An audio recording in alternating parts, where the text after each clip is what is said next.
കാസർഗോഡിൻ്റെ എല്ലാ പ്രേക്ഷകർക്കും മെഡി ട്രാക്കിൻ്റെ മറ്റൊരു എപ്പിസോഡിലേക്ക് സ്വാഗതം. മെഡി ട്രാക്കിൽ ഇന്ന് ഡിസ്കസ് ചെയ്യുന്ന വിഷയം സ്മോക്കിംഗ് റിലേറ്റഡ് ഡിസീസിനെ കുറിച്ചാണ്. ഈ വിഷയത്തെക്കുറിച്ച് കാസർഗോഡിൻ്റെ പ്രേക്ഷകരോട് സംസാരിക്കുന്നത് കാഞ്ഞങ്ങാട് സൺറൈസ് ഹോസ്പിറ്റലിലെ പൾമനോളജിസ്റ്റ് ഡോക്ടർ ശ്രാവൺ കുമാറാണ്. Sir, welcome sir. നമസ്കാരം. ഡോക്ടർ, നമ്മുടെ ലങ്സ്, അതായത് സ്മോക്കിംഗ് റിലേറ്റഡ് ഡിസീസസ്, ഇതാണ് നമ്മുടെ ഇന്നത്തെ ഡിസ്കസിങ് പോയിന്റ്. സാധാരണ പുകവലിക്കുക, പുകയില ഉൽപ്പന്നങ്ങൾ ഉപയോഗിക്കുക, ഇതൊക്കെയാണ് പൊതുവേ നമുക്ക് സ്മോക്കിംഗ് റിലേറ്റഡ് ആയിട്ടുള്ള ഡിസീസസ് ഉണ്ടാകുന്നത്. ഇത് എത്രത്തോളമാണ് ഇത്തരത്തിലുള്ള രോഗങ്ങൾ കോൺട്രിബ്യൂട്ട് ചെയ്യുന്നത്? ഈ സ്മോക്ക് എന്ന് പറഞ്ഞാൽ നമ്മൾ ഉദ്ദേശിക്കുന്നത് കൂടുതലും സിഗരറ്റും ബീഡി ഉപയോഗിക്കുന്ന പുക. ഓക്കെ. അപ്പോൾ അതിലെ മെയിനായിട്ടുള്ള കണ്ടന്റ് എന്ന് പറയുന്നത് നിക്കോട്ടിനാണ്. ഓക്കെ.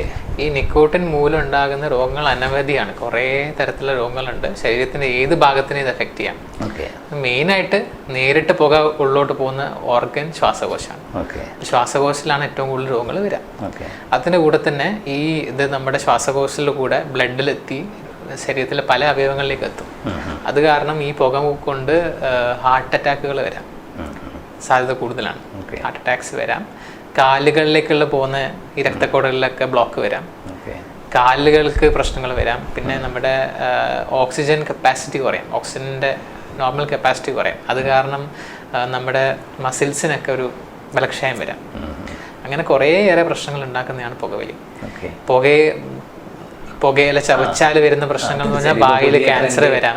അങ്ങനത്തെ കുറേ കാര്യങ്ങളുണ്ട്. ഡോക്ടർ, ഞാനത് പറയാൻ കാരണം ഒരു 10-15 അല്ലെങ്കിൽ 20 വർഷം മുന്നേ ബീഡി ആയാലും സിഗരറ്റ് ആയാലും കൂടുതൽ ഉപയോഗിക്കുന്ന ഒരു ജനറേഷൻ ഉണ്ടായത്. പക്ഷെ ഇന്ന് നമുക്ക് അതായത് സ്മോക്കിംഗ് ഇല്ലെങ്കിലും പുകയിലയുടെ ബൈ പ്രോഡക്ട്സ് ഉണ്ട്, കുറേ സാധനങ്ങൾ നമുക്കിപ്പോൾ ഏറ്റവും നൂതനമായ രീതിയിൽ വിപണിയിൽ കിട്ടുന്നത്. അതിൻ്റെ ഉപയോഗം കൂടി വരികയാണ്. അപ്പം അത് മനുഷ്യൻ്റെ ശരീരത്തിൽ ഉണ്ടാക്കുന്ന അല്ലെങ്കിൽ ആരോഗ്യത്തെ ബാധിക്കുന്ന ദൂഷ്യവശങ്ങൾ എന്തൊക്കെയായിരിക്കും? കാരണം പ്രേക്ഷകരെ ചിലപ്പോൾ അത് കൂടുതൽ അവയർനെസ് ഉണ്ടാക്കാൻ സാധിക്കും. ഇപ്പോഴത്തെ യുവാക്കളുടെ ഇടയിൽ സിഗരറ്റ് പോലെ തന്നെ ഒരു പുതിയ കാര്യമുണ്ട്, ഈ സിഗരറ്റ് വേപ്പിംഗ് എന്നൊക്കെ പറയും. അതായത് അത് ഓൺലൈനിൽ വരെ കിട്ടുന്ന ഒരു സാധനമാണ്. അതും ഇതിനേക്കാളൊക്കെ കുറേ ദൂഷ്യവശങ്ങളുള്ള ഒരു പ്രശ്നമാണ് അത് ഉപയോഗിക്കുന്നത്. അതും നേരിട്ട് ശ്വാസകോശനെ ബാധിക്കാം. അപ്പൊ ചില ആൾക്കാരുടെ വിചാരമുണ്ട് സ്മോക്കിംഗ് എന്ന് പറഞ്ഞാൽ എന്താ സിഗരറ്റും ബീഡിയും ആണ്, വേറെ എന്തെങ്കിലും വലിച്ചാൽ കുഴപ്പമില്ല, അങ്ങനെ വിചാരിക്കുന്ന ആൾക്കാരുണ്ട്. പക്ഷെ അതും ശ്വാസകോശനെ ബാധിക്കാം, രോഗങ്ങൾ ഉണ്ടാക്കാം. ഓക്കെ. നമുക്ക് ചിലപ്പോൾ കാണാറുണ്ട് ഈ അതായത് പുകയില ഉപയോഗിക്കുന്നവർ അല്ലെങ്കിൽ ഈ പറയുന്ന പുകയില കൂടുതൽ ഉപയോഗിക്കുന്ന ആളുകൾ, സ്മോക്കിംഗ് ഉള്ള ആൾക്കും എല്ലാവർക്കും ഈ പറയുന്ന ശ്വാസകോശ സംബന്ധമായ അസുഖങ്ങൾ കോൺട്രിബ്യൂട്ട് ചെയ്യുന്നില്ല. അതെന്താണ് ഉണ്ടായിരിക്കും? ഈ പുകവലി കാരണം ശ്വാസകോശനെ മെയിനായിട്ട് എഫക്ട് ചെയ്യുന്ന ഒരു രോഗം COPD എന്ന രോഗമാണ്. COPD means chronic obstructive pulmonary disease എന്ന് പറയും. അതായത് ഈ പുകവലി കാരണം ശ്വാസകോശത്തിന്റെ കപ്പാസിറ്റി കുറയുന്ന ഒരു രോഗമാണ്. അപ്പോൾ ഇത് എല്ലാവർക്കും വരണമെന്നില്ല. ഇത് 3 കാര്യങ്ങളാണ് ഈ അസുഖം വരുമോ ഇല്ലയോ എന്ന് ഡിറ്റർമിൻ ചെയ്യുന്നത്. അതിൽ മെയിനായിട്ട് അല്ല, പുകവലിക്കുന്നവർക്ക് മാത്രം വരുന്ന അസുഖമല്ല, പുകവലിക്കാരിൽ കൂടുതൽ കണ്ടുവരുന്ന അസുഖം, സാധ്യത കൂടുതലുള്ള അസുഖം, വളരെയധികം കൂടുതലുള്ള അസുഖമാണ് COPD. അപ്പോൾ ഇത് പക്ഷേ എല്ലാ പുകവലിക്കാർക്കും വരണമെന്നില്ല, പുകവലിക്കുന്ന അവർക്ക് മാത്രം വരുന്ന അസുഖമല്ല. പക്ഷേ ഇത് എന്ന് വെച്ചാൽ അറിയേണ്ട കാര്യം ജനറ്റിക്സും ഒരാളുടെ പരിസരം എൻവയോൺമെൻറ്റും സമയവുമാണ്. അപ്പോൾ ഒരു ഹെവി സ്മോക്കർ ഒരു ദിവസം 20 സിഗരറ്റ് കൂടുതൽ വലിക്കുന്ന ഒരാൾക്ക് ഒരു 5 വർഷം വലിച്ചാൽ അങ്ങനെയുള്ള ആളെക്കാളും കൂടുതൽ റിസ്ക് ആണ് ഒരു 10 സിഗരറ്റ് 10 വർഷം വലിക്കുന്ന ഒരാൾക്ക്. കൂടുതൽ വർഷം, അത് time, genetics, environment and time, ഈ 3 കാര്യങ്ങളും ഒരുമിച്ച് വരുമ്പോഴാണ് ഈ COPD എന്ന രോഗം വരുന്നത്. സാധാരണ ഇപ്പോൾ COPD രോഗം ബാധിച്ചു കഴിഞ്ഞാൽ അത് ശരീരം കാണിക്കുന്ന ലക്ഷണങ്ങൾ എന്തൊക്കെയായിരിക്കും? ചുമ, ശ്വാസമുട്ടൽ, നന്നായി കഫം വരാം, അതൊക്കെയാണ് യൂഷ്വൽ ആയിട്ടുള്ള രോഗലക്ഷണങ്ങൾ. പിന്നെ പതിയെ പോകുന്തോറും ഈ COPD രോഗികൾക്ക് അവരുടെ ശ്വാസകോശത്തിന്റെ പ്രവർത്തനം നന്നായിട്ട് കുറയും. അത് കാരണം അവർക്ക് ഓക്സിജൻ അളവ് ശരീരത്തിൽ കുറയാം, കാർബൺ ഡൈ ഓക്സൈഡിന്റെ അളവ് ശരീരത്തിൽ കൂടാം, നടക്കേണ്ട ബുദ്ധിമുട്ടുകൾ വരാം.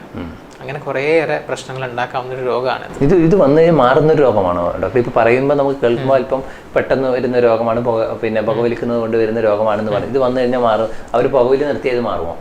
COPD എന്ന് പറഞ്ഞാൽ പുകവലി നിർത്തിയാലും മാറില്ല. പക്ഷെ പുകവലി നിർത്തുന്നതാണ് ഇതിൻ്റെ ഫസ്റ്റ് ട്രീറ്റ്മെൻറ്റ്. ആദ്യത്തെ ഘട്ടം, ആദ്യ സ്റ്റെപ്പ് ഇതാണ്, പുകവലി നിർത്തണം. എന്താണെന്ന് വെച്ചാൽ ഒരു സാധാരണ മനുഷ്യന് പ്രായം കൂടുന്തോറും അവരുടെ ശ്വാസകോശത്തിൻ്റെ ഫങ്ഷൻ കുറഞ്ഞു കുറഞ്ഞു വരും. അത് നോർമലാണ്, എല്ലാവർക്കും ഉള്ളതാണ്. ഓക്കെ. പക്ഷേ ഈ ഒരു പുകവലിക്കാരനിൽ അതൊരു 10 തവണ ഫാസ്റ്റായിട്ടായിരിക്കും ശ്വാസകോശത്തിൻ്റെ പ്രവർത്തനം കുറയാൻ. അപ്പോൾ അത് എത്രയും പെട്ടെന്ന് നമുക്കത് സ്റ്റോപ്പ് ചെയ്യണം. അതുകൊണ്ട് ആദ്യം തന്നെ ചെയ്യേണ്ട കാര്യം സ്മോക്കിംഗ് നിർത്തേണ്ടതാണ്. ഓക്കെ. സ്മോക്കിംഗ് നിർത്തി ഒരു കുറച്ച് മാസങ്ങൾക്കകം തന്നെ ലങ് ഫങ്ഷൻ പതിയെ ഇമ്പ്രൂവ് ആവാൻ തുടങ്ങും. ഒരു പുകവലിക്കാത്ത ഒരാളെ പോലെ തന്നെ ആയി തുടങ്ങും. അപ്പോൾ അതാണ് മെയിനായിട്ട് നോക്കേണ്ട കാര്യം. പുകവലി ഇത്രയും പെട്ടെന്ന് നിർത്തണം. ഓക്കെ. ഇതൊക്കെ നമുക്കിപ്പം സാധാരണ പിന്നെ സൊസൈറ്റിയിലൊക്കെ പറയാറുണ്ട്, ഒരു ചെയിൻ സ്മോക്കറാണ് ഞാൻ, പക്ഷേ എനിക്ക് പുകവലി നിർത്തണം എന്ന് ആഗ്രഹമുണ്ട്, പക്ഷേ ഇത് നിർത്താൻ പറ്റുന്നില്ല. ഞാൻ റെഡ്യൂസ് ചെയ്യുന്നുണ്ട്, 10 ഉള്ളത് 2 ആക്കിയിട്ടുണ്ട്. പക്ഷേ ഞാൻ ഒരു 1 വീക്ക് കഴിഞ്ഞാൽ വീണ്ടും 10ലേക്ക് എത്തുന്നില്ല, 12ലേക്ക് എത്തുന്നുണ്ട്. ശരിക്കും പുകവലി എങ്ങനെ ഇത് നിർത്താൻ പറ്റും? ഇതെങ്ങനെ ഈ ക്വസ്റ്റ്യൻ അങ്ങനെ സാധാരണ ഇപ്പോൾ ഈ ചോദ്യം ചോദിക്കുക ഒരു ഹൈപ്പോത്തറ്റിക്കൽ ക്വസ്റ്റ്യൻ ആണ്. എങ്ങനെ പുകവലി, കാരണം ഞാൻ പുകവലിക്കുന്നുണ്ടെങ്കിൽ ഞാൻ തന്നെ തീരുമാനിക്കും ഞാൻ പുകവലിക്കാൻ പാടില്ല എന്ന്.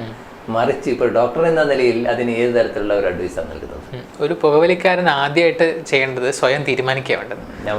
ഞാൻ പുകവലിക്കുന്നത് നിർത്തുന്നു. ആ ഒരു തോട്ട് പ്രോസസ്സ് വന്ന് തുടങ്ങിയാലേ ബാക്കി ആർക്കും പുള്ളിയെ ഹെൽപ്പ് ചെയ്യാൻ പറ്റുള്ളൂ. അതാണ് ആദ്യമായിട്ട് അറിയേണ്ടത്.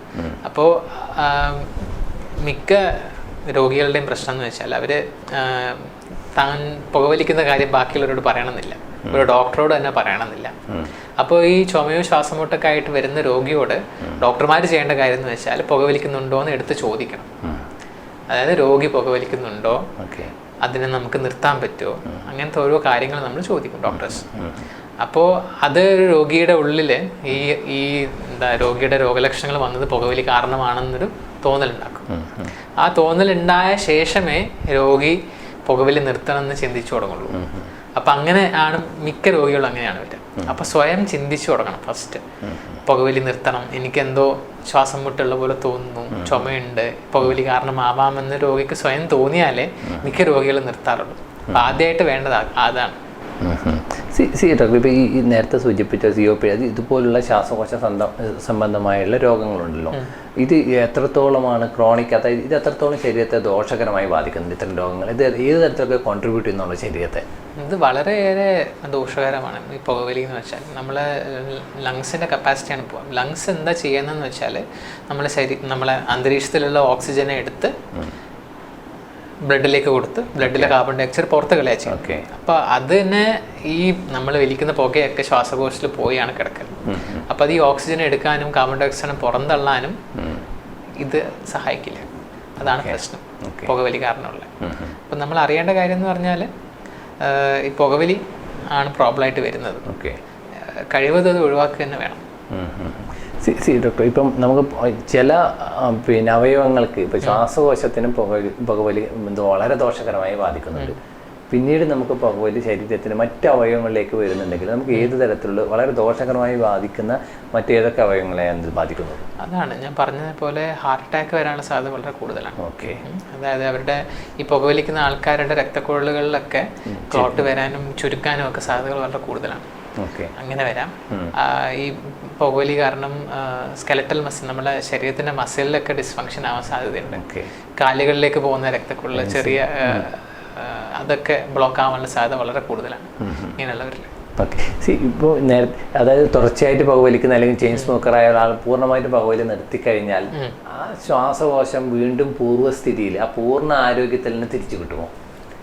പൂർവ്വസ്ഥിതിയിലേക്ക് കിട്ടും, പക്ഷെ അതിന് സമയം ഹെൽത്തി ലങ്സ് ആയിട്ട് തിരിച്ചു കിട്ടും. പക്ഷെ അത് നമ്മൾ അറിയേണ്ട കാര്യം എന്ന് പറഞ്ഞാൽ എത്ര നാളത്തേക്ക് അദ്ദേഹം വലിച്ചു, പുക വലിച്ചു, ഓൾറെഡി രോഗം ഉണ്ടായി കഴിഞ്ഞു. ഇപ്പോൾ COPD എന്ന രോഗം ഓൾറെഡി ഉണ്ടായി കഴിഞ്ഞാൽ, COPD ആണ് ശ്വാസകോശനെ കൂടുതലായിട്ട് ബാധിക്കുന്ന ഒരു രോഗം പുകവലിക്കാരിൽ. ഇപ്പോൾ ഒരു COPD രോഗിയായ ഒരാൾക്ക് പുകവലി നിർത്തിയാലും പൂർവ്വസ്ഥിതിയിലോട്ട് വരാൻ പറ്റില്ല. ടൈം പീരീഡ് ഉണ്ടോ ഡോക്ടർ? ഫോർ എക്സാമ്പിൾ, ഇപ്പം ഞാൻ പുകവലിക്കുന്നത് 20 വർഷമായി നിർത്തി. ഓക്കെ, അപ്പോൾ 20 വർഷമായി നിർത്തിയിട്ടാകുമ്പോൾ എൻ്റെ ശ്വാസകോശം ഒരു പുകവലിക്കാത്ത ആളുടെ ശ്വാസകോശത്തിന്റെ അതേ ഒരു ഹെൽത്തി സ്റ്റേജിലാകുമോ? അത് ഞാൻ നേരത്തെ പറഞ്ഞ പോലെ ഓരോ ആളുടെ ജനറ്റിക് മേക്കപ്പാണ്, ജനറ്റിക് മേക്കപ്പ്. അതായത് ഈ രോഗം വന്നു കഴിഞ്ഞാൽ, COPD രോഗം വന്നു കഴിഞ്ഞാൽ പിന്നെ തിരിച്ചു പോക്കില്ല, തിരിച്ച് പൂർവ്വസ്ഥിതിയിൽ നോർമൽ ആവില്ല. അതും എല്ലാവർക്കും ഈ 20 വർഷം പുകവലിച്ച് എല്ലാവർക്കും ഈ രോഗം വരണമെന്നില്ല. രോഗം വന്നു കഴിഞ്ഞാൽ പിന്നെ തിരിച്ചു പോക്കില്ല. ഓക്കെ. ഈ പുകവലി ക്യാൻസറിന് എത്രത്തോളം കോൺട്രിബ്യൂട്ട് ചെയ്യുന്നുണ്ട്? ഓരോ സിഗരറ്റ് കൂടുതൽ വലിക്കും തോറും ക്യാൻസർ വരേണ്ട സാധ്യത കൂടുതലാണ്. ക്യാൻസർ എന്ന് പറഞ്ഞാൽ ലങ്സിനെ മാത്രമല്ല ബാധിക്കുക. ലങ് ക്യാൻസർ മാത്രമല്ല പുകവലി കാരണം ഉണ്ടാവുക. ത്രോട്ടിൽ ക്യാൻസർ വരാം, നമ്മൾ അന്നനാളത്തിൽ ക്യാൻസർ വരാം, നമ്മളെ ആമാശയത്തിൽ ക്യാൻസർ വരാം. പല പല അവയവങ്ങളെയും ഈ പുകവലി ബാധിക്കാം. ഈ നമ്മൾ ഒരു പുകവലിക്കുന്ന ഒരാൾ വലിക്കുന്ന പുകയിൽ 1000ഓളം കാർസിനോജൻസ് ഉണ്ട്. അത് ഓരോ സിഗരറ്റിനും ഓരോ രീതിയിലുമാണ്.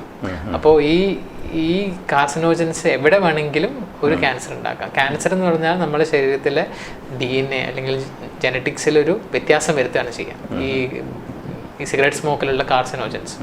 അപ്പോൾ അത് ഏത് അവയവത്തിനാണ് ബാധിക്കുക, ഓരോ ആൾക്കാരും ഓരോ രീതിയിലായിരിക്കും. ഏത് അവയവത്തിനെ വേണമെങ്കിലും പുകയിലെ ഈ കാർസിനോജൻസ് ബാധിക്കും. ഡോക്ടർ, ഇപ്പോൾ ക്യാൻസർ പേഷ്യൻറ്റിനെ ചിലപ്പോൾ അവർ 3rd സ്റ്റേജിലോ ഈവൻ 4th സ്റ്റേജിലൊക്കെ ഡിറ്റക്ട് ചെയ്യാറുണ്ട് സാധാരണ ക്യാൻസർ. അപ്പം ഡോക്ടർ തിരിച്ചു ചോദിക്കാറുണ്ട് നിങ്ങൾ പുകവലിച്ചിട്ടുണ്ടോ എന്ന്. അപ്പോൾ അവർ പറഞ്ഞു ഞാൻ ഒരു 10 years ബാക്ക് അല്ലെങ്കിൽ 20 years ബാക്ക് ഞാൻ പുകവലിച്ചിട്ടുണ്ട്. പക്ഷേ 20 years ബാക്ക് പുകവലിച്ചത് നിർത്തിയിട്ടും ആ ഒരു പുകവലിച്ചതിൻ്റെ കോൺട്രിബ്യൂഷൻ ക്യാൻസർ കോശങ്ങൾക്ക് നൽകുന്നുണ്ടോ? നൽകുന്നുണ്ട്. 20 വർഷം മുമ്പ് വലിച്ചാലും അതൊരു DNA ഡാമേജ് ഉണ്ടാക്കാം. അതായത് നമ്മുടെ ഓരോരോ കോശങ്ങളിലെയും DNA ഡാമേജ് ചെയ്യാൻ പവർഫുൾ ആണ് ഈ സിഗരറ്റ് സ്മോക്ക്. അപ്പോൾ ഈ DNA വന്ന ഡാമേജ് തന്നെ വർഷങ്ങൾ കൂടുന്തോറും ഈ ഡാമേജുകളൊക്കെ കൂടി വരും, ഒരുമിച്ച് കൂടി വന്നിട്ടാണ് ക്യാൻസർ പോലത്തെ രോഗങ്ങൾ ഉണ്ടാവുന്നത്. അപ്പോൾ ഒരു 10 വർഷം മുമ്പ് പുകവലിച്ച ഒരാൾക്കും പുകവലിക്കാത്ത ആളെക്കാൾ കൂടുതൽ ക്യാൻസർ വരേണ്ട സാധ്യതയുണ്ട്. ഇപ്പോൾ ഡോക്ടർ സൂചിപ്പിച്ച നമ്മളിപ്പോൾ കൂടുതലത് ഫോക്കസ് ചെയ്യുന്നത് സ്ട്രെസ് ചെയ്യുന്നത് പുകവലിയെ കുറിച്ചാണ്. പക്ഷെ പുകയിലയുടെ അതർ ഉൽപ്പന്നങ്ങൾ ഉണ്ടാവും. ഓക്കെ, അത് ഉപയോഗിച്ച് കഴിഞ്ഞാൽ ഇതേ റിസൾട്ടല്ലേ ഉണ്ടാക്കുന്നത്? അതെ, പുകയില പ്രേക്ഷകർ വിചാരിക്കും പുകയില അതായത് ചെയിൻ സ്മോക്കർക്ക് മാത്രമാണ് ഇത്തരത്തിലുള്ള ഡിസീസസ് വരുന്നത്. അതല്ല, പുകയിലയുടെ ബൈ പ്രോഡക്ട്സ് ആയ പല അതെ അതെ ടൊബാക്കോ അല്ലെങ്കിൽ പുകയില ആണ് പ്രശ്നം. അത് ഏത് രീതിയിൽ ശരീരത്തിൽ ചെന്നാലും അത് പ്രശ്നമാണ്. പുകയായിട്ട് പോയാലും എല്ലാം കോൺട്രിബ്യൂട്ട് ചെയ്യും. പുകയില എങ്ങനെ ഉപയോഗിച്ചാലും അതിന് ക്യാൻസറിന്റെ റിസ്ക് ഉണ്ട്, ബാക്കിയുള്ള മാറാരോഗങ്ങളുടെ റിസ്ക് ഉണ്ട്, എല്ലാം ഉണ്ട്. അല്ലാതെ നമ്മളിപ്പോൾ സിഗരറ്റ് ബീഡി ആ രൂപത്തിൽ ഡയറക്റ്റ് സ്മോക്ക് ലങ്സിലേക്ക് പോകുന്നതിന് പകരം പുകയിലയുടെ ബൈ പ്രോഡക്റ്റ് മറ്റേതെങ്കിലും തരത്തിൽ ഉപയോഗിച്ച് കഴിഞ്ഞാലും നേരത്തെ ഡോക്ടർ സൂചിപ്പിച്ച എല്ലാ റിസ്ക് ഫാക്ടേഴ്സും അവിടെയുണ്ട്. അതെ. ഡോക്ടർ, ഇപ്പം പുക വലിക്കുന്നതിനെ കുറിച്ചുള്ള ദൂഷ്യവശങ്ങളെക്കുറിച്ചും അത് ശരീരത്തിനുണ്ടാക്കുന്ന വളരെ മാരകമായ അവസ്ഥയെക്കുറിച്ചൊക്കെ ഡോക്ടർ വളരെ കൃത്യമായിട്ട് പറഞ്ഞു. പ്രേക്ഷകരോട് ഏത് തരത്തിലുള്ള അഡ്വൈസാണ് നൽകാനുള്ളത്? എല്ലാവരും ആദ്യം അറിയേണ്ട കാര്യം, പുകവലിക്കരുത്, പുകവലിക്കാൻ ആരെയും അനുവദിക്കരുത് നമ്മുടെ ചുറ്റുവട്ടത്തിൽ.